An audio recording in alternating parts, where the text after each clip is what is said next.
Welcome to this remastered version of a 2015 series called Dja Dja Wurrung Radio.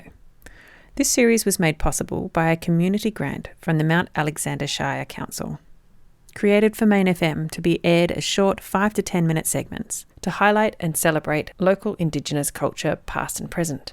The series was shortlisted for the 2016 Reconciliation Victoria Hart Awards.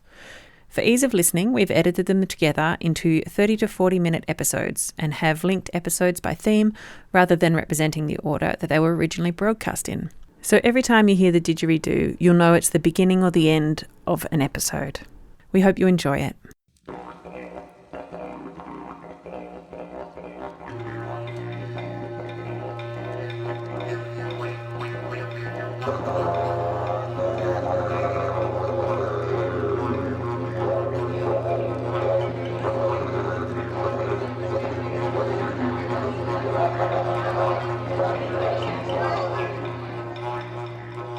You're listening to a glimpse into the history and culture of the Dja Dja Wurrung people.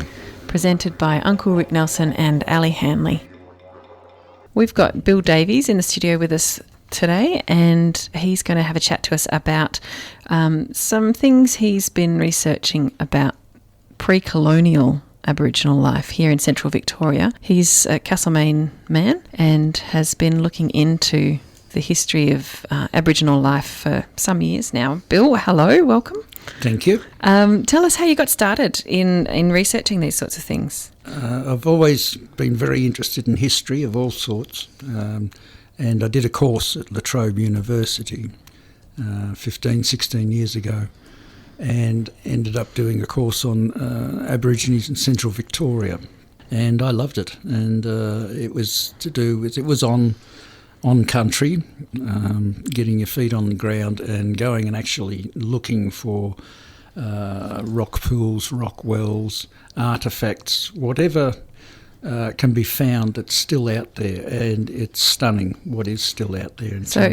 It's kind of an archaeological process in some ways? Yes, there's a lot of research, maps, which I love, poring over old maps, putting research together into notes, and then packing up and taking off for a number of days. And you can come across oven mounds, scarred trees, significant trees, quartz scatters from where they've been tool making. There's numerous things, rock pools, rock wells, there are tracks and trails. So how far afield have you gone? What sort of area have you crossed? Western Victoria mainly, the northwest corner especially, with the Mallee and the Wimmera, big desert and little desert, because the further you go, the more remote the area you go to, the more likely you find artefacts and actual campsites in really good condition. What's happened is mainly erosion.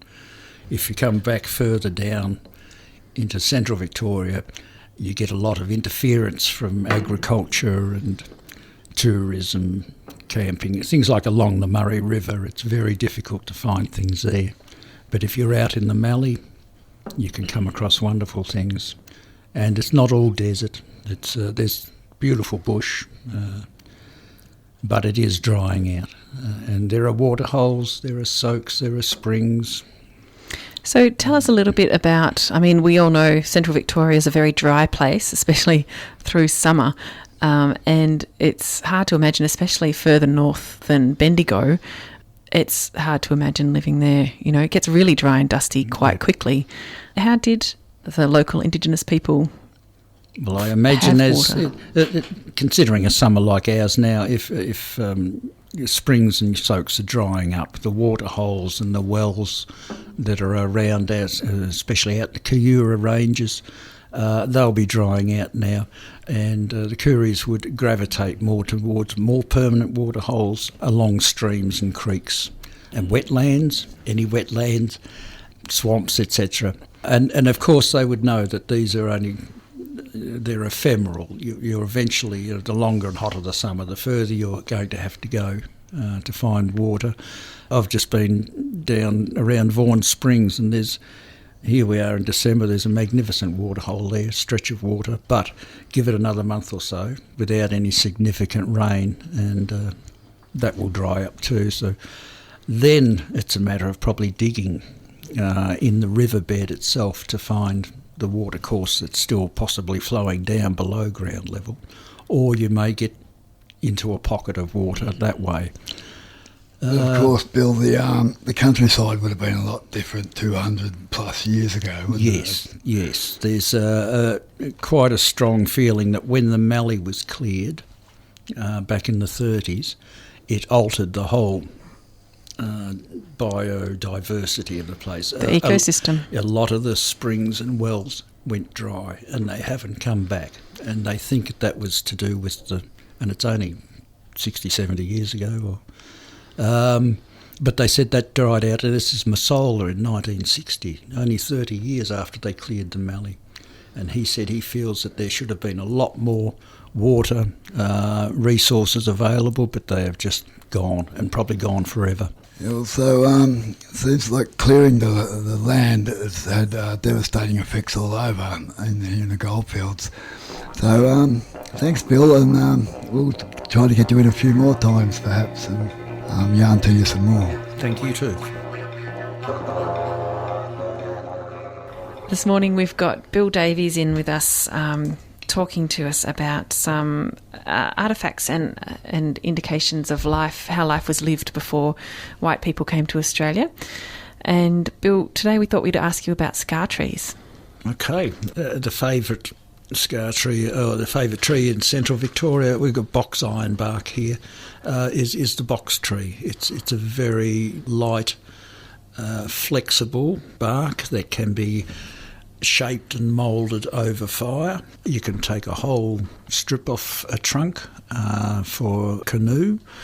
I know a number of trees where there are two scars, two canoe. As long as the bark is continuous, the tree will stay alive. So, and they were very aware of this. There are ones that Rick and I were talking about recently where there are 7 or 8 scars on one tree. It doesn't kill the tree if it's done well enough. But utensils, scar trees are virtually a hardware shop. If you want a water carrier, or if you want a shield, or a cup. Well, the canoe's the obvious one. The canoes, yep, the big long straight trunk. So is the wood, it's the bark layer that they're gathering? It's the bark. And is that particularly hard? It's very fibrous-y. The box tree is very fibrous-y. The red gum's very heavy. So different trees would be scarred for different purposes, for different types of tools? Mainly the box tree. You don't get stringy bark or iron bark utensils usually. It's box tree. And the gums, well, the gums don't have that much bark. There are eucalypts and there are gum trees. Not every eucalypt is a gum tree. Gum trees have deciduous bark. They lose their bark through the year. Iron bark, stringy bark and box trees are not gum trees. They keep their bark, it just gets thicker. You can pick a gum tree because it's flaking. It has flaky bark on it. Yeah. And they're called gums. They're blue gums, yellow gums. You don't get an iron bark gum. There's no such thing. Yeah. But yes, mainly the box tree around Victoria is utilised. It may be different in a certain time of year that they would do that, Bill. Like in the spring or the summer when the flat sap is moving around the tree. It could be. I hadn't really thought or hadn't come across that information. But yet there may be times where they knew it was easier to take off at certain times of year, and easier on the tree too. And easier on the tree, yes. Maybe at a quiet time when it's not growing, or less likelihood of infection for the tree too. So canoes, cooking implements, bowls. Oh yes, cup shapes. Yeah, they'd used the burl on a red gum tree. Now I don't know how they did this. It must have been labour intensive. But those big knotty red burls, like a mallee stump, a huge knotty thing. Now they were removed, hollowed out somehow, probably burnt and chipped and burnt and chipped. And they'd make huge water bowls out of them. Oh, it's just stunning because it is very dense wood.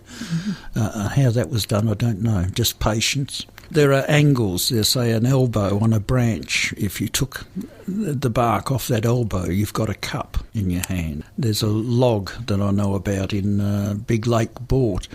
It's a fallen tree, and it has a big bump in the centre of the trunk, and they've taken the bark off, turned it upside down, and you've got yourself a wonderful shaped boat, because that bump is now the bottom of the hull, and you've got a prow at each end.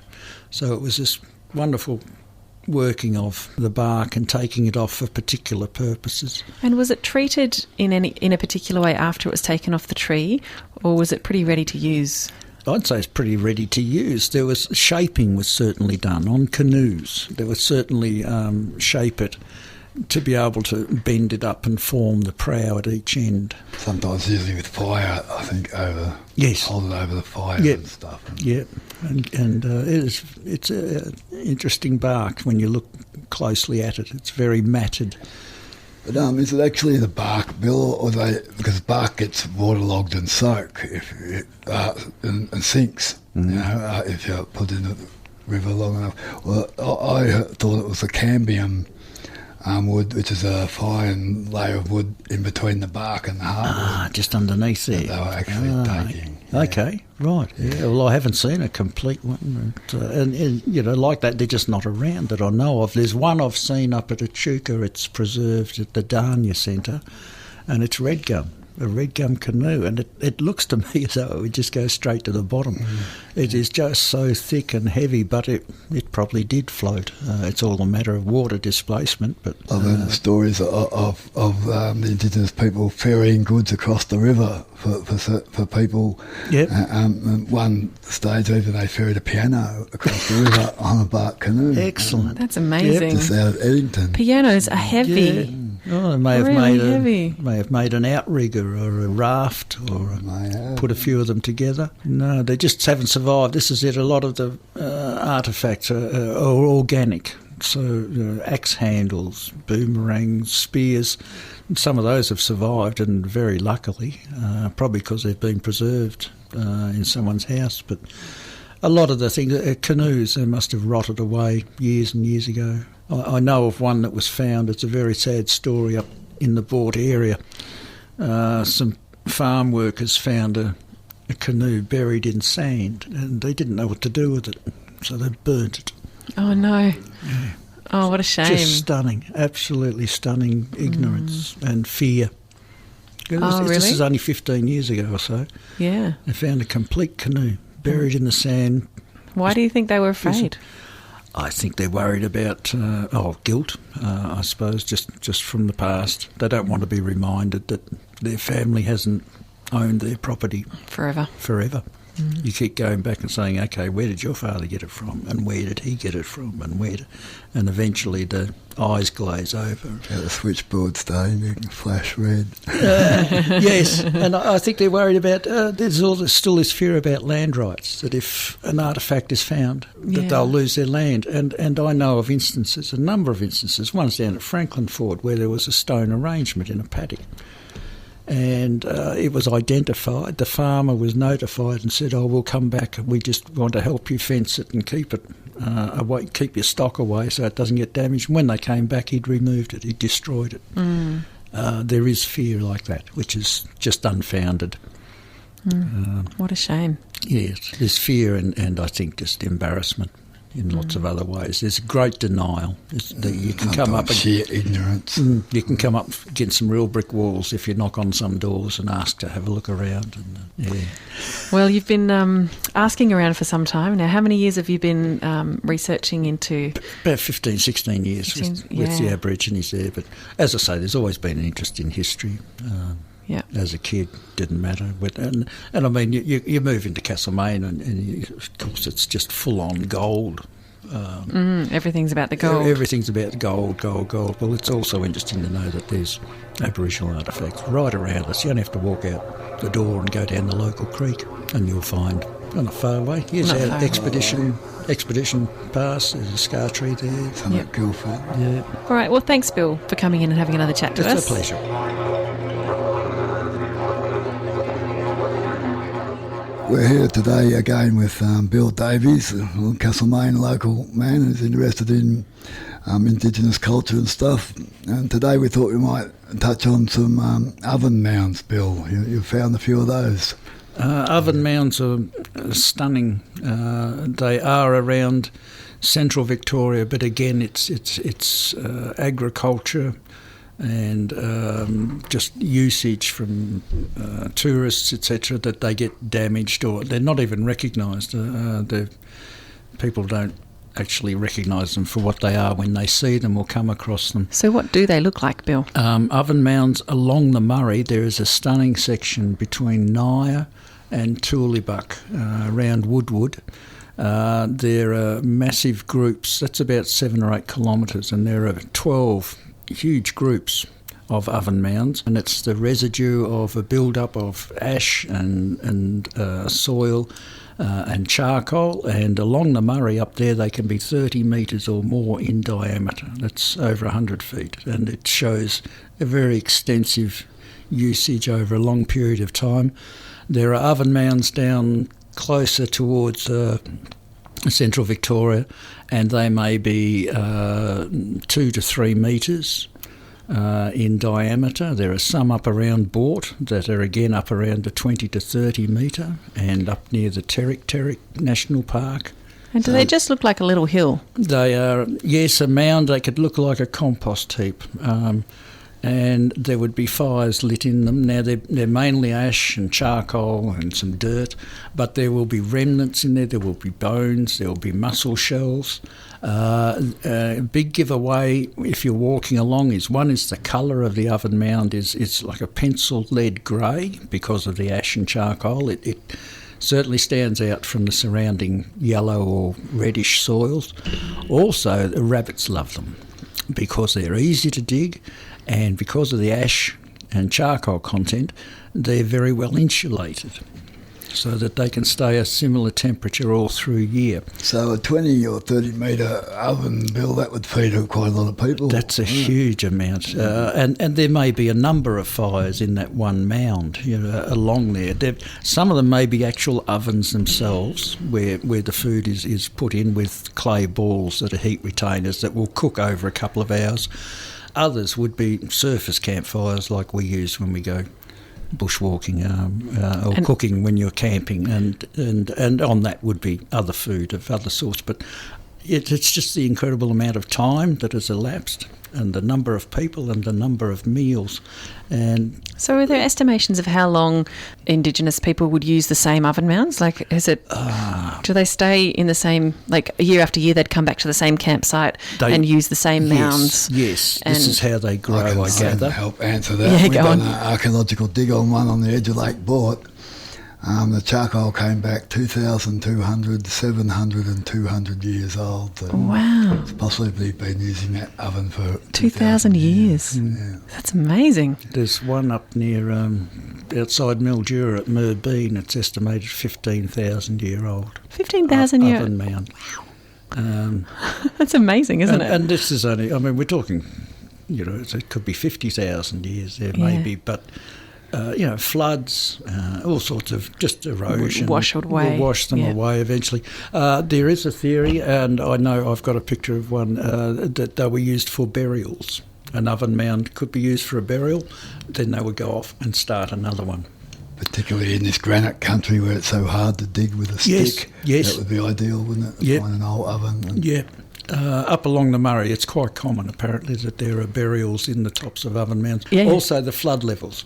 In summer, a lot of the oven mounds will be right down by the river, and when the winter floods come, they will back up and onto the higher flood bank. And in this case, up at Naya, they're under the Naya golf course, which is built up above the Murray. But you can see them coming and going. Up and down as the water levels came and went. Yeah. I have a question about them burying people in the oven mounds. Is it a kind of cremation process, or is it simply a burial because the oven mound is soft enough to bury people in? I've got a photo of it's a complete burial. Okay, so it's not like they used heat and fire. No.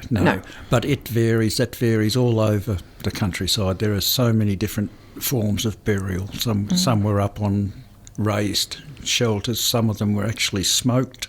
Some of the bodies were smoked. Some were cremated. Some were buried lying down in bark, like a bark coffin. Others were tied up into a fetal position and buried hollow tree stumps. Hollow tree stumps. It's amazing. There's so many varieties of burial mounds.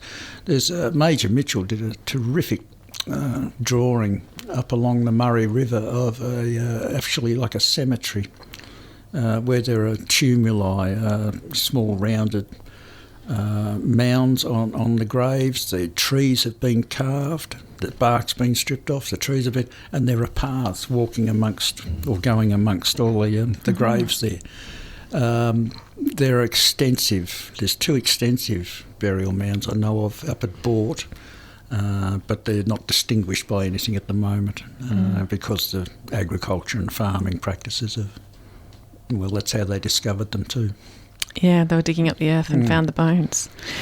Wow, that's a whole nother topic of conversation aside from oven mounds, isn't it? Yes. The oven mounds had clay balls in them as heat retainers, and the reason is that up in those regions there's no stone, there's no natural stone, so they used the clay balls, and the clay ball, when it gets fired, as potters will know, turns to brick. And the more it's fired, the harder it will get. And you can find clay balls up there any colour from yellow through to black, just depending on where they were in the fire and how long they've been reused for. I've heard of clay balls, Bill, being found still with children's finger marks in them. Yes, being fired, of course, they've gotten hard and the prints have stayed in there. Terrific stuff. Yeah, I always look, but I haven't been able to do that yet. Great. Thanks, Bill, for talking to us about oven mounds. It's a fascinating topic, and we'll get you in another day to have a chat about some other things that you've been discovering about pre-colonial life here in central Victoria.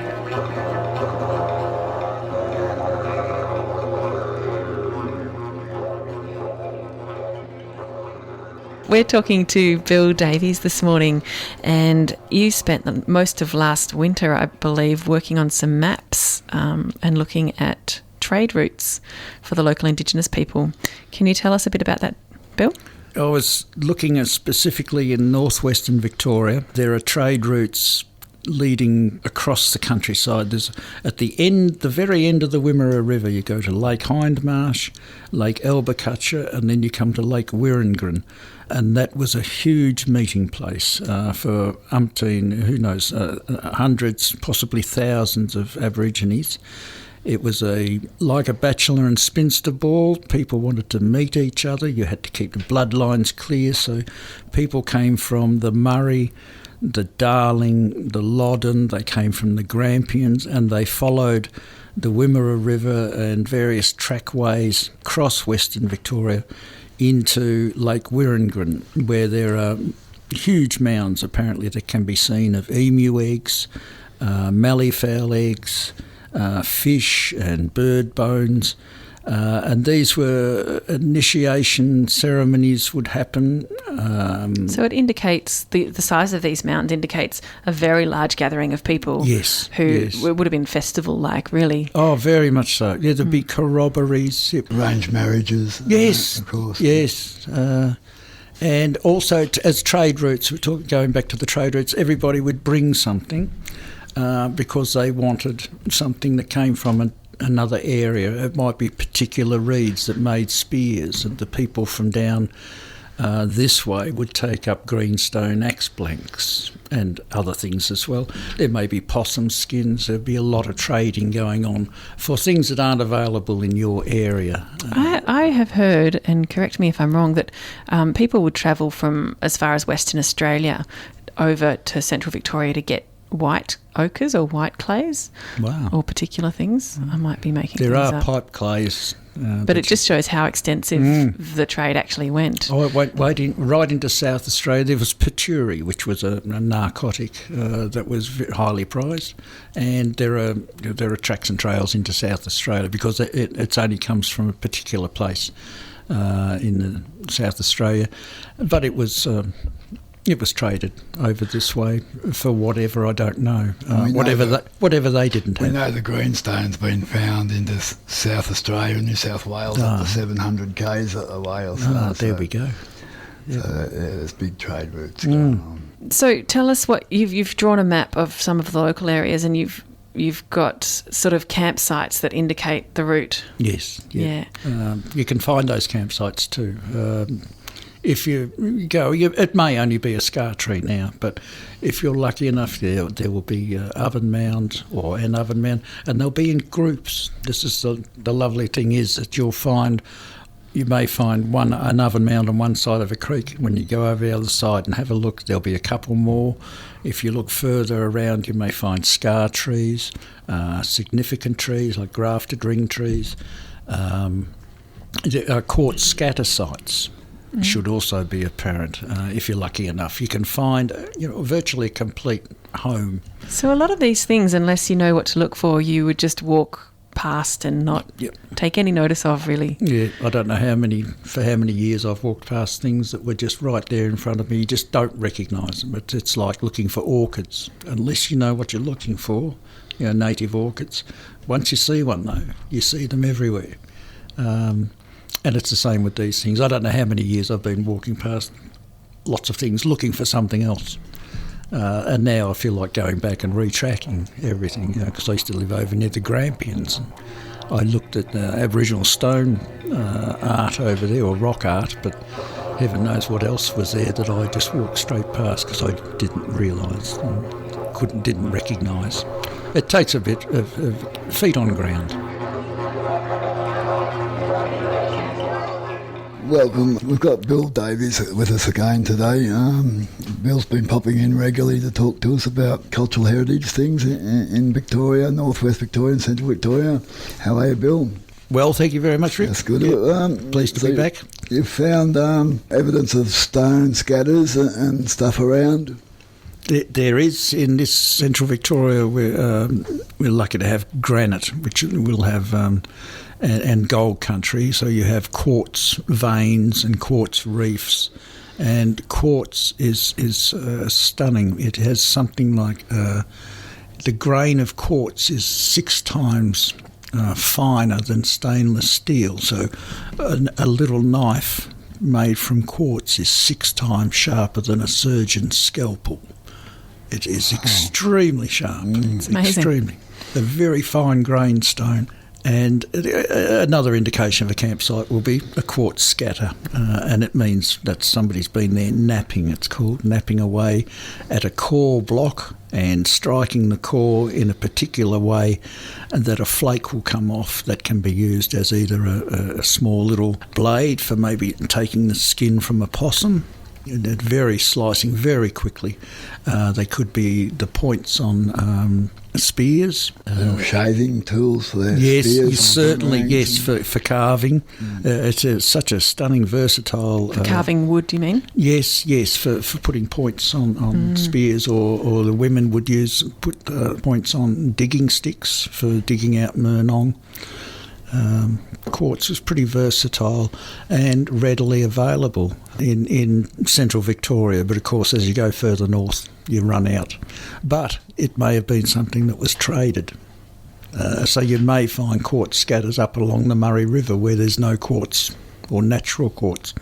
So you know that that's come from somewhere down in central Victoria. Yeah, great. And we're lucky here, Bill, in central Victoria that we've got some lava flows, I believe, and they make little tools with that. Yes, the basalt, that where we were today down at Vaughan, the basalt has been used for the grinding bowls and grinding grooves. Another very fine fine stone, fine grain stone.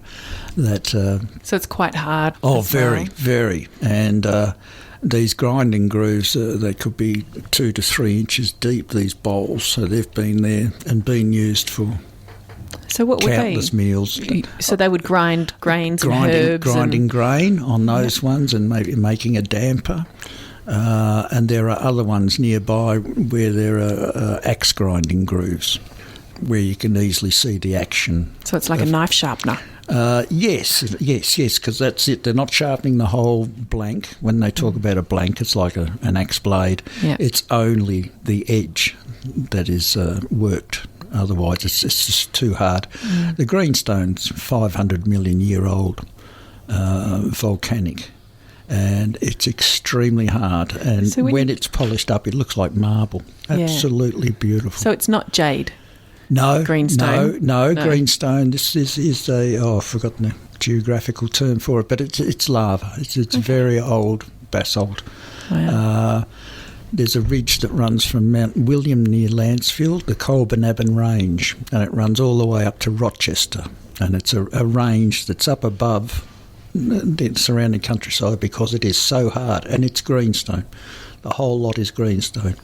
And there are Aboriginal quarries along it at Mount Ida and Mount Camel over towards Heathcote. And that greenstone is extremely hard and it's resisted erosion. That's why there's a huge long ridge and the rest of the countryside is eroded away. Nice sharp edge on it. Oh, very, very, very fine grained. The finer. The lava down here, you can get lava. Lava comes in various. You can get the fluffy lava that will out of Mount Franklin. It will float on water, pumice. It's got air bubbles in it. And then there's the slower flowing volcanics that's very, very thick and heavy and oily flowing and doesn't go very far. And I think that's the denser. So this formed the basis of the majority of the tools that the local Aboriginal people would have used. Oh, stone axes, hand axes as well. Lots of hand axes. And helped them form their wooden tools as well. Yes, because it allowed them to carve. Yep, scraping tools, cutting out holes in trees to get at possums. That was a favourite one. Get possums out. Ducks' eggs. Ducks lay a lot up in trees, as well as down in reeds. It's quite interesting. And honey. See, they'd find a native bee hive in a tree trunk, and they may leave it as it is and just farm the honey off, or they may sort of want to chop a hole in and get the whole lot, or get the honeycomb out, because they would make sweet drinks using waratah and honey and all sorts of things, soaking it in water in coolamons and making sweet drinks just like we like to have on hot days today.